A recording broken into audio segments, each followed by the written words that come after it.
आप की महारत ने यह साबित कर दिया कि पाकिस्तान का मुकाबला इंडिया के बस में नहीं है और हमारा बुज़दिल दुश्मन, हमारा अज़ली कमजोर और बुज़दिल दुश्मन जो हमेशा रात की तारीकी में मुकाबला करता है। 3 एनकाउंटर उसने हमारी अफवाज के साथ किए। सबसे पहला एनकाउंटर उस वक्त हुआ जब रात की तारीकी में उसने हमारी सिविलियन आबादी को निशाना बनाया और मिसाइलों से हमले किए। उसके बाद जब यहाँ पे ड्रोन आपको पाकिस्तान में उड़ते नजर आए, इंडिया के ड्रोन उड़ाने के मकासद 2 थे।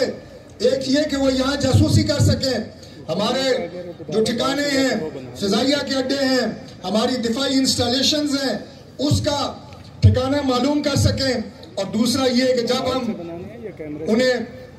अपने हथियारों से निशाना बनाएंगे तो वो हमारे हथियार जहां जहां नस्ब हैं उनकी लोकेशंस तलाश कर सकें। हमने उन्हें गैर रिवायती तरीके से एंटी एयरक्राफ्ट गनों से गिराया और अल्लाह ताला के फजल से उनका ये जो हरबा है ये भी नाकाम हुआ। उसके बाद उन्होंने, लेकिन आप देखें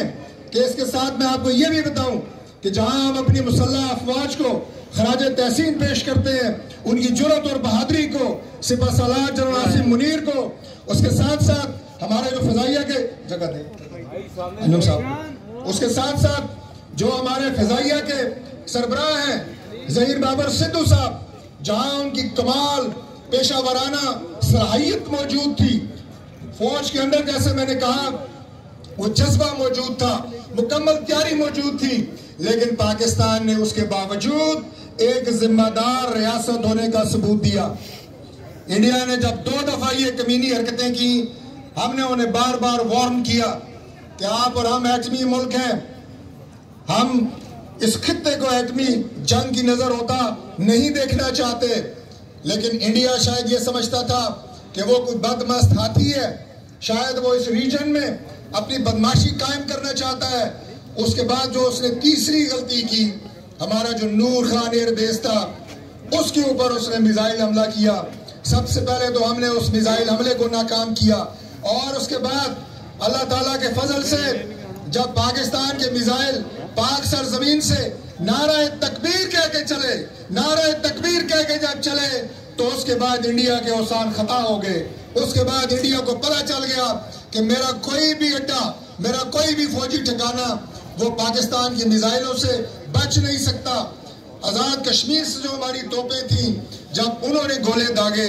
तो इंडिया ने अपने जो चौकियां थी वहां पे उन्हें सफेद झंडे लहराना पड़े। दौरान जंग जब एक फौज सफेद झंडा लहराती है तो उसका मतलब ये होता है कि मैं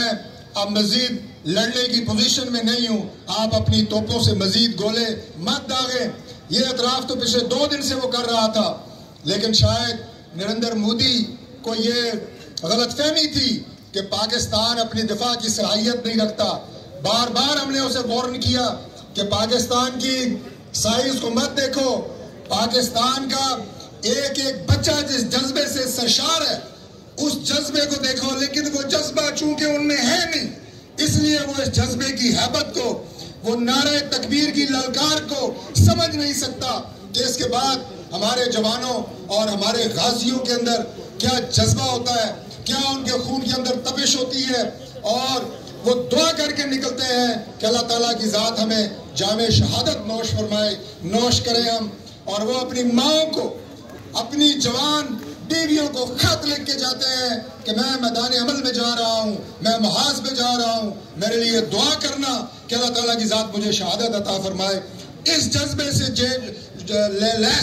इस जज्बे से लड़ी हुई जो फौज होती है, अल्लाह ताला के फजल से उसे किसी भी महाज पे शिकस्त नहीं होती। इसीलिए मैंने कहा कि आज पाकिस्तान की तारीख दोबारा लिखी गई है। आज पाकिस्तान को अल्लाह ने दोबारा जन्म दिया है। पाकिस्तान की फौजी सलाहियत के ऊपर किसी को अगर शक था तो आज अल्लाह ताला ने वो शक न सिर्फ इंडिया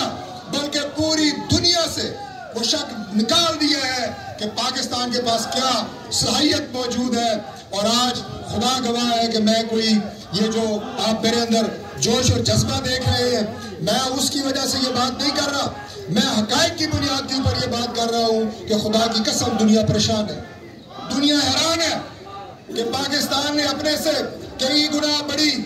एक फौजी ताकत को, कई गुना बड़ी एक मुआशी ताकत को, کس طرح جو ہے اس کے دانت کھٹے کیے ہیں اور کس طرح انڈیا کو محنت کرنی پڑی ہے صدر ٹرمپ کی کہ آپ بیچ میں آئیں اور صلح کریں. جب ہم آپ کو کہتے تھے، پہلے دن سے کہہ رہے ہیں کہ ہم دونوں ایٹمی ملک ہیں، یہاں پہ ایسکلیشن نہیں ہونی چاہیے، اور سب سے بڑی بات یہ ہے کہ آپ ایک جھوٹ کی بنیاد کے اوپر جو پاکستان میں آپ نے الزام لگایا پہلگام کا، اس کی بنیاد کے اوپر آپ خطے میں ایسکلیشن کر رہے ہیں جو سراسر جھوٹ پہ مبنی ہے، زیادتی پہ مبنی ہے. لیکن انہیں سمجھ نہیں آئی جب میزائل یہاں سے چلائے گئے اور ان کے اوپر ایک تاریخی حملہ پاکستان کی طرف سے ہوا، اس کے بعد انہیں ہوش آیا کہ نہیں، ایسکلیشن نہیں ہونی چاہیے. یہ ٹرمز تو آپ کو اس وقت کیوں نہیں سمجھ آئی جب ہم آپ کو بار بار کہہ رہے تھے یہ پاکستان کی اصل فتح ہے. میرے بھائیوں، میزائل یہ نہیں کہ ہم نے کوئی 20 مارے ہیں یا 50 مارے ہیں، اتنے ضرور مارے ہیں کہ انڈیا کے ہوش ٹھکانے آ گئے ہیں. اور سب سے بڑی بات یہ ہے کہ اتنے ضرور مارے ہیں کہ انڈیا مجبور ہو گیا ہے عالمی برادری کے پاس جانے کے لیے.